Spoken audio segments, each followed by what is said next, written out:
La mayoría de personas no han leído la Biblia de principio a fin, y los que lo han hecho se encuentran pasajes insólitos y difíciles de entender. Incluso cuando se enseña la Biblia, no se mencionan estos pasajes porque son difíciles de explicar. Aunque estos textos pueden parecer extraños, tienen un significado oculto. Hoy desvelamos las 10 partes más extrañas de la Biblia y su interpretación. Empezamos. 1. Las piedras que permiten conversar con Dios. En la Biblia aparecen en diversas ocasiones unas piedras misteriosas conocidas como el Urim y Tumim. Estas eran guardadas cuidadosamente en la vestimenta del sumo sacerdote, llevadas cerca del latido de su corazón. El sacerdote los guardaba en el pectoral del juicio, una prenda especial que llevaba sobre su pecho. La función principal del Urim y Tumim era consultar la voluntad de Dios de forma directa, y la Biblia relata su uso en múltiples ocasiones. En el libro de Samuel, David huía del rey Saúl, quien lo perseguía con la intención de matarlo. Estando David en el desierto, se enteró de que los filisteos estaban atacando la ciudad de Keila y saqueando sus graneros. Ante esta crítica situación, David sintió la necesidad de actuar, pero también la de buscar la dirección de Dios. David llamó a Abiatar, el sacerdote, quien llevaba el efod, la vestidura sagrada que contenía el Urim y Tumim. Mas entendiendo David que Saúl ideaba el mal contra él, dijo a Abiatar sacerdote: «Trae el efod». David entonces hizo preguntas muy específicas a Dios a través de este medio. Primero preguntó: «¿Iré a atacar a estos filisteos?» Y Jehová respondió a David: «Ve, ataca a los filisteos y libera a Keila». Al oír a Jehová, los hombres de David tuvieron miedo. Así que David volvió a consultar a Jehová. Después de que Dios le reafirmara su apoyo, David y sus hombres fueron a Keila, lucharon contra los filisteos y salvaron a los habitantes. Pero la consulta no terminó ahí. Más tarde, cuando Saúl planeaba ir a Keila para atrapar a David, este nuevamente recurrió al Urim y Tumim.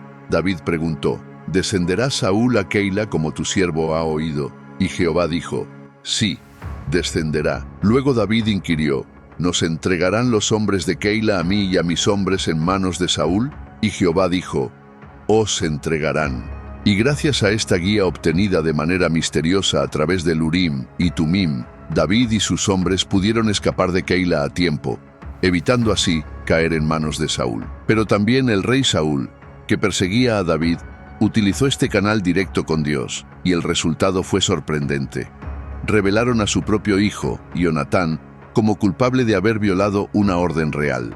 Durante una feroz batalla contra los filisteos, Saúl impuso un juramento sobre su ejército, declarando: «Maldito sea el varón que coma pan antes de la noche, hasta que haya tomado venganza de mis enemigos». Sin embargo, su hijo Jonatán, que no había oído el juramento de su padre, encontró un panal de miel en el bosque y, agotado por la batalla, comió un poco, recuperando sus fuerzas. Más tarde, cuando Saúl quiso consultar a Dios a través del Urim y Tumim sobre si debía continuar la persecución de los filisteos durante la noche, Jehová no le respondió. Este silencio divino alarmó a Saúl, quien interpretó que había un pecado entre el pueblo que impedía la comunicación con Dios. Determinado a encontrar al culpable, Saúl recurrió al Urim y Tumim. Declaró que incluso si la culpa recayera sobre su hijo Jonatán, éste ciertamente moriría. El Urim y Tumim señaló primero a Saúl y a Jonatán entre todo el pueblo, y luego, de forma inequívoca, a Jonatán. Y Saúl dijo: «Echad suertes entre mí y Jonatán mi hijo». Y la suerte cayó sobre Jonatán. Al descubrirse que Jonatán había probado la miel, rompiendo sin saberlo el juramento paterno, Saúl, atado por su propia palabra y por el resultado de la consulta sagrada, sentenció a muerte a su hijo. «Indiscutiblemente morirás, Jonatán», declaró el rey. Sin embargo, el pueblo, reconociendo el valor y la victoria que Jonatán había traído a Israel ese día, intercedió valientemente por él. Argumentaron ante Saúl cómo Jonatán había obrado con Dios para lograr un gran triunfo, y rescataron a Jonatán, de modo que no murió. Este episodio revela la severidad con la que se tomaban los juramentos y las consultas divinas. 2.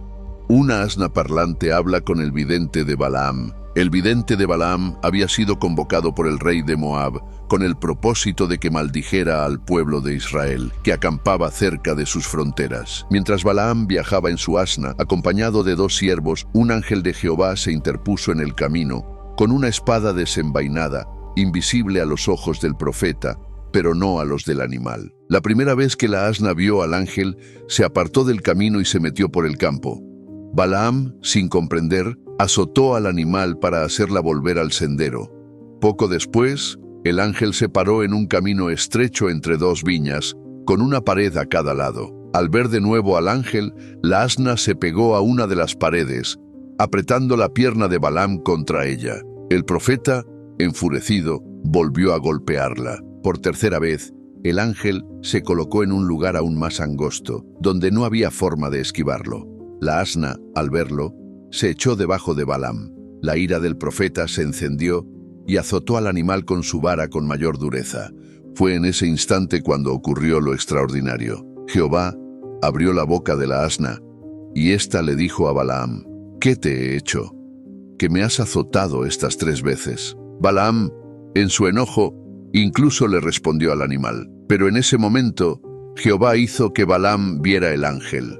Entonces Jehová abrió los ojos de Balaam, quien pudo entonces ver al ángel de Jehová en el camino con su espada desenvainada.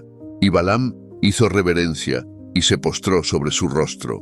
El ángel lo reprendió por su crueldad con el animal, que le había salvado la vida al apartarse, y le reiteró que su camino era perverso delante de Dios. 3. La mano que escribe en la pared. En el suntuoso palacio de Babilonia, el rey Belsasar ofrecía un opulento banquete a 1000 de sus príncipes, esposas y concubinas. En medio de la juerga y el vino, Belsasar cometió un acto de grave profanación. Ordenó traer los vasos de oro y plata que su predecesor, Nabucodonosor, había sustraído del templo de Dios en Jerusalén. Con estos objetos sagrados, el rey y sus invitados brindaron, alabando a sus ídolos de oro, plata, bronce, hierro, madera y piedra. Pero en el clímax de la fiesta, ocurrió un evento misterioso que heló la sangre de los presentes. De la nada, aparecieron los dedos de una mano de hombre que, a la vista de todos, comenzaron a escribir unas palabras enigmáticas sobre el yeso de la pared del palacio, iluminada por un candelabro. Las palabras escritas eran Mene, Mene, Tekel, Uparsin. El rey Belsasar sintió terror. Entonces el rey palideció y sus pensamientos lo turbaron, y sus rodillas daban la una contra la otra. Apresuradamente, el rey convocó a todos sus sabios, magos, caldeos y adivinos, prometiendo grandes honores a quien pudiera leer la escritura e interpretar su significado. Pero ninguno de ellos, con toda su aclamada sabiduría, pudo descifrar el mensaje. En medio de la consternación, la reina madre recordó al profeta Daniel, conocido por su sabiduría divina en tiempos de Nabucodonosor. Daniel fue llevado ante el rey, y sin aceptar las recompensas ofrecidas, procedió a revelar el juicio de Dios. Las palabras escritas eran Mene, Mene, Tekel, Uparsin. Daniel las interpretó así: Mene, contó Dios tu reino y le ha puesto fin. Tekel, pesado has sido en balanza y fuiste hallado falto. Peres, tu reino ha sido roto y dado a los medos y a los persas. La sentencia divina fue fulminante e inapelable. Esa misma noche, tal como Daniel había profetizado, Belsasar, el rey de los caldeos, fue muerto, y Darío de Media tomó el reino. Este evento permanece como un solemne recordatorio del poder soberano de Dios sobre los imperios terrenales y su juicio contra la arrogancia y la profanación. 4. La prohibición de cocer un cabrito en la leche de su madre. Hay una prohibición que genera mucha curiosidad entre eruditos de la Biblia. Se repite en 3 ocasiones en el Antiguo Testamento, específicamente en Éxodo y Deuteronomio, y se establece claramente: no cocerás el cabrito en la leche de su madre. Llama mucho la atención porque no se trata de una prohibición general sobre ciertos alimentos, sino que es muy específica: no cocer un cabrito con la leche de su progenitora. El significado original ha sido objeto de diversas interpretaciones. Algunos eruditos sugieren que podría haber sido una reacción contra rituales paganos, donde tal vez se realizaban cocciones de esta naturaleza con fines supersticiosos o de culto a la fertilidad. Otros proponen que la ley buscaba inculcar un sentido de compasión y respeto por el orden natural y la relación entre madre y cría, evitando una práctica que podría considerarse insensible o cruel al utilizar el sustento mismo de la vida para cocer a su descendencia.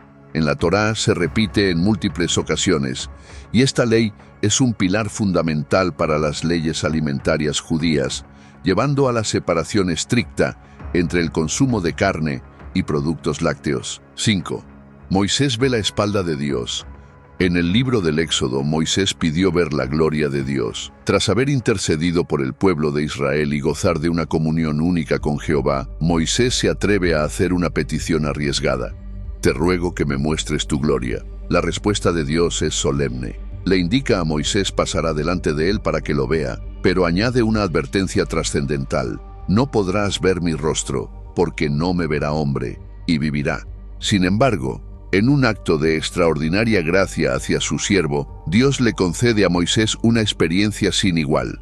Le concede que le vea su espalda. Para ello, le instruye que se ponga sobre una peña, y le dice: «Y cuando pase mi gloria, yo te pondré en una hendidura de la peña, y te cubriré con mi mano hasta que haya pasado. Después apartaré mi mano, y verás mis espaldas, mas no se verá mi rostro». Así, protegido por la mano divina en la oquedad de la roca, Moisés pudo percibir una manifestación velada de la presencia de Dios, algo descrito como sus espaldas, una vez que la plenitud de su gloria había transitado. Esta descripción, en la que se otorga de forma humana a Dios, ha sido fuente de profunda reflexión. ¿Qué vio exactamente Moisés? El texto no lo detalla con precisión, manteniendo un misterio sobre la naturaleza exacta de esta visión. La interpretación de este pasaje es que ningún hombre podría ver su rostro y seguir con vida, dada la intensidad de Dios. Pero el Padre proveyó una manera para que Moisés experimentara una medida de su gloria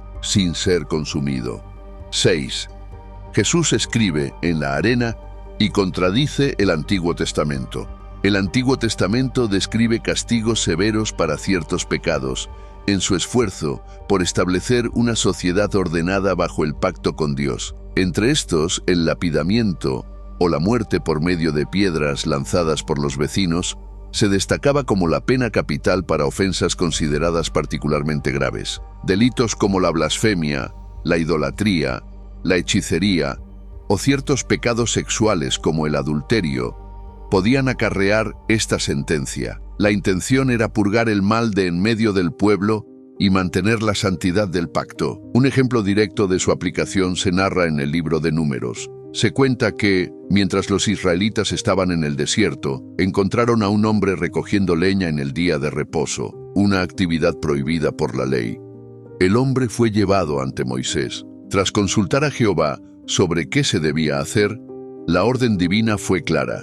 El hombre debía morir apedreado por toda la congregación fuera del campamento. Y así se hizo, cumpliendo el mandato del Señor. Este relato ilustra la seriedad con la que se tomaba la observancia de la ley en aquellos tiempos. Sin embargo, cuando llegamos al Nuevo Testamento, encontramos un episodio transformador de Jesús que cambia la interpretación de este castigo. En el Evangelio de Juan se relata cómo los escribas y fariseos trajeron ante Jesús a una mujer sorprendida en el acto mismo de adulterio. La colocaron en medio y, citando la ley de Moisés que ordenaba apedrear a tales mujeres, le preguntaron a Jesús qué creía que debía hacerse. Jesús, en lugar de dar una respuesta inmediata, se inclinó y escribía en el suelo con el dedo, como si no los oyera.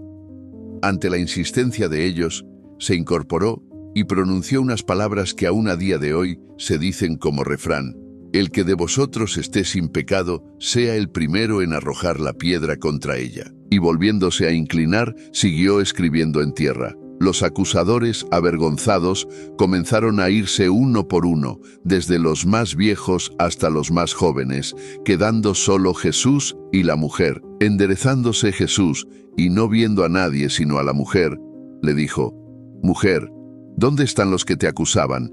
¿Ninguno te condenó?» Ella dijo: «Ninguno, Señor». Entonces Jesús le dijo: «Ni yo te condeno. Vete, y no peques más». Con esta acción Jesús contradijo el Antiguo Testamento. Introdujo un principio radical de compasión, ofreciendo a la mujer una oportunidad para el arrepentimiento y una nueva vida, en lugar de la condena que la ley prescribía. 7. Jesús maldice y destruye una higuera. Los evangelios de Marcos nos presentan una conducta poco habitual en Jesús, la maldición de una higuera. Sucedió durante los días previos a su pasión, cuando Jesús y sus discípulos se dirigían de Betania a Jerusalén. El relato cuenta que Jesús sintió hambre, viendo a lo lejos una higuera frondosa y con hojas, lo cual podría sugerir la presencia de fruto temprano.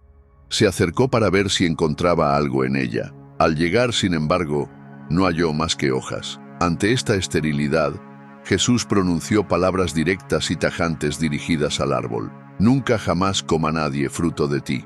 Lo realmente curioso es que el propio Marcos clarifica que la higuera no tuviera frutos era normal, pues no era su temporada. Pero cuando llegó a ella, nada halló sino hojas, pues no era tiempo de higos. Los discípulos oyeron esta declaración. Al pasar de nuevo por el mismo lugar, o inmediatamente según el relato de Mateo, los discípulos vieron con asombro que la higuera se había secado desde las raíces. Este acto de Jesús, maldecir un árbol por no tener fruto, especialmente cuando el propio Evangelio indica que no era su temporada, ha sido objeto de múltiples interpretaciones y ha desconcertado a muchos.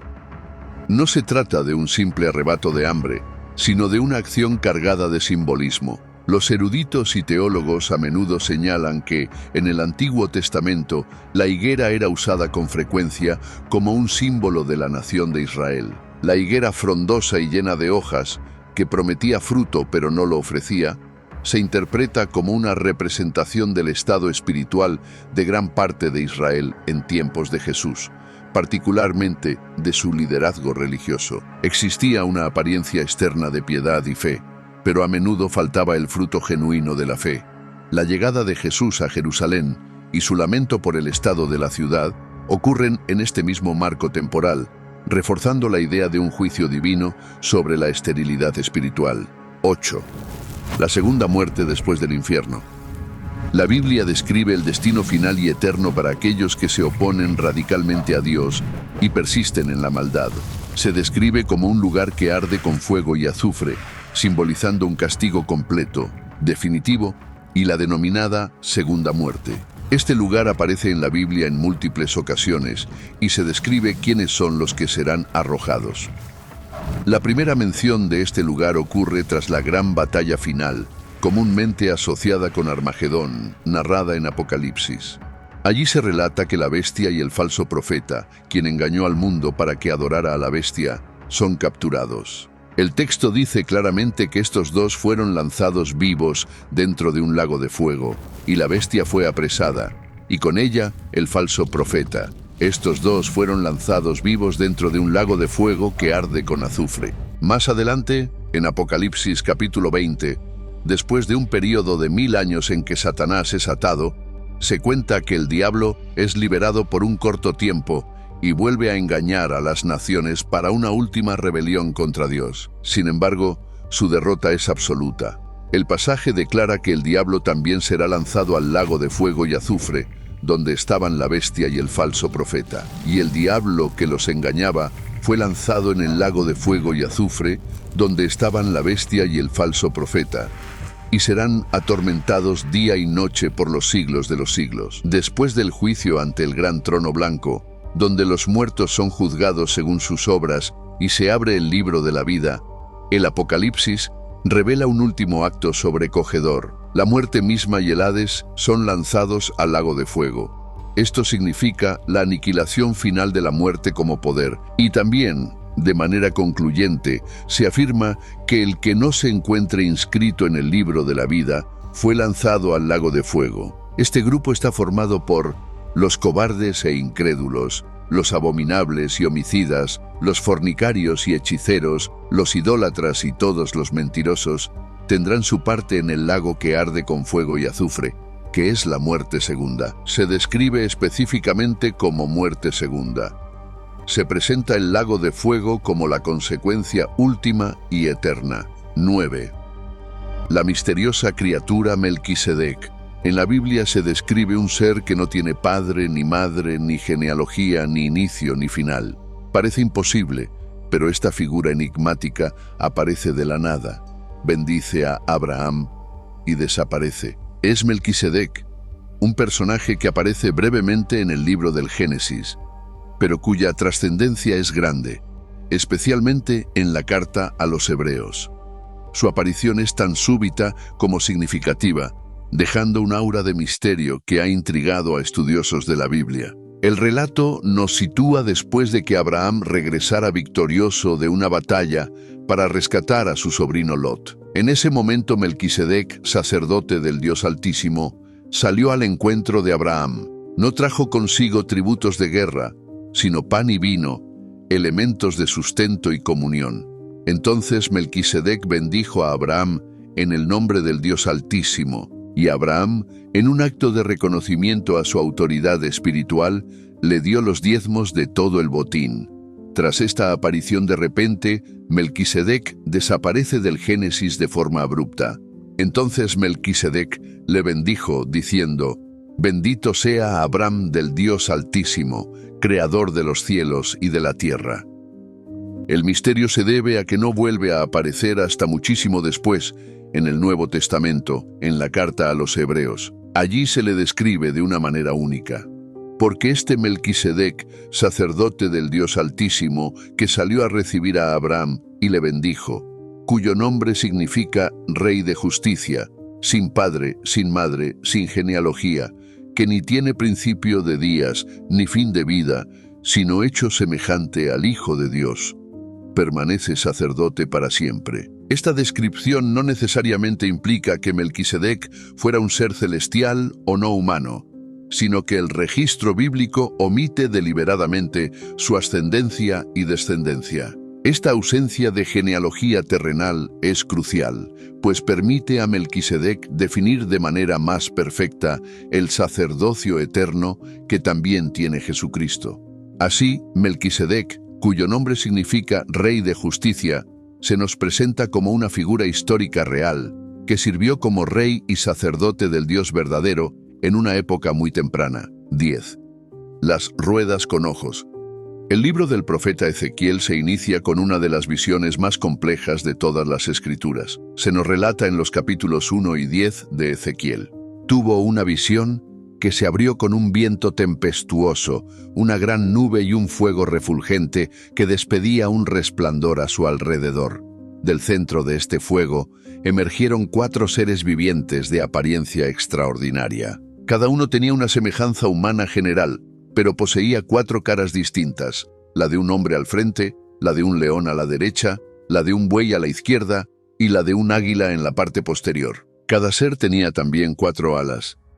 2 se extendían hacia arriba, tocándose entre sí, y 2 cubrían sus cuerpos. Sus piernas eran rectas, y sus pies semejantes a las pezuñas de un becerro, relucientes como bronce bruñido. Debajo de sus alas, en sus 4 costados tenían manos de hombre. Se movían con una rectitud implacable, siempre hacia adelante, sin necesidad de girar. Junto a cada uno de estos seres vivientes había una rueda asombrosa, y otra rueda que se cruzaba dentro de ella, como si fueran esferas giroscópicas, capaces de moverse instantáneamente en cualquiera de las 4 direcciones. Estas ruedas eran de un color resplandeciente. Esta fue, según las palabras del profeta, la visión de la semejanza de la gloria de Jehová. Esta visión, con su intrincada imaginería de seres angélicos, ruedas omniscientes y la indescriptible gloria divina, ha fascinado y desconcertado a intérpretes durante siglos, simbolizando la omnisciencia y la movilidad trascendente de Dios. 11. Las criaturas Leviatán, Behemoth, Rehem. La Biblia presenta un fascinante bestiario de criaturas, algunas majestuosas y aterradoras, otras simbólicas y enigmáticas. Estos seres a veces subrayan el poder creador de Dios, y en algunos casos, las fuerzas del caos y la desolación. El Leviatán. En el libro de Job, capítulo 41, Dios mismo describe al Leviatán. Se trata de una colosal criatura marina, de escamas impenetrables como escudos apretados, y de sus narices sale humo. Ningún arma humana puede someterlo. Su corazón es duro como una piedra de molino y su paso por el mar deja una estela luminosa. Los salmos también lo mencionan como una criatura con la que Dios juega en las vastas aguas. Y también el profeta Isaías lo nombra. En aquel día Jehová castigará con su espada dura, grande y fuerte, al leviatán serpiente veloz, al leviatán serpiente tortuosa, y matará al dragón que está en el mar. El leviatán encarna la fuerza bruta de la creación y el poder insondable de Dios sobre las fuerzas del caos. Behemoth. Justo antes de describir al leviatán, en Job capítulo 40, Dios presenta a Behemoth. Se le describe con una fuerza formidable en sus lomos y vigor en los músculos de su vientre, moviendo su cola como un cedro. Sus huesos son como barras de bronce y sus miembros como lingotes de hierro. Aunque se le ha intentado identificar con animales conocidos como el hipopótamo o el elefante, la descripción bíblica le otorga características que parecen excederlas, presentándolo como una obra maestra del poder creador de Dios en la tierra, una criatura majestuosa que solo su Hacedor puede controlar. El Rehem, mencionado en varios pasajes del Antiguo Testamento, como en Números, Job y los Salmos, el Rehem es un animal que simboliza una fuerza y una fiereza indomables. Algunas traducciones antiguas, como la King James Version, lo tradujeron como unicornio, lo que ha generado mucha curiosidad. Sin embargo, la erudición moderna se inclina a identificarlo con el buey salvaje de gran tamaño y poderío ya extinto. La Biblia lo usa para ilustrar la fuerza de Dios o la naturaleza indómita que solo Él puede someter. En Job 39, Dios pregunta retóricamente, ¿querrá el Rehem servirte a ti o quedar junto a tu pesebre? ¿Atarás tú al Rehem? Si estos pasajes te interesaron, prepárate, porque lo que acabas de ver es solo la antesala a enigmas aún más profundos que la Biblia oculta. Una simple lista de nombres en la Biblia esconde un mensaje divino codificado, una frase con un significado trascendental. Haz clic en el video en pantalla para descubrir ese mensaje oculto y otros secretos increíbles.